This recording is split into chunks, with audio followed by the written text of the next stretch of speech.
జియో పెంచిన రీఛార్జ్‌ల గురించి డిస్కషన్ చేసి, దాని గురించి ధర్నా చేయాలి అనంటే చాలామంది నన్ను ఫోన్ చేసి మరి "ఏందిరా కామెడీ బాగా చేస్తున్నావు" అని చెప్పేసి వెటకారంగా మాట్లాడారు. లిటరల్లీ నాకు అనిపించింది ఒక విషయం.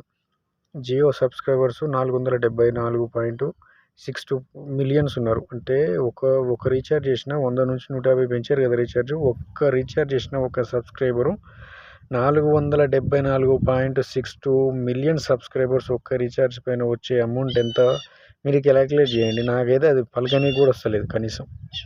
నిజంగా నాకైతే అది పలకనీకి కూడా వస్తలేదు. ఇంత పెద్ద విషయం అందులో 70% వరకే ఆయనకి ఆ మెయింటెనెన్స్‌కి, జీతాలకి, ట్యాక్స్ పరంగా పోయినా సరే మిగతా అమౌంట్ మొత్తం ఆయన సేవింగ్సే కదా! ఆయన కొడుకు పెళ్ళికి పెట్టినటువంటి ఖర్చు మొత్తం మన దగ్గర వసూలు చేస్తున్నట్టే కదా!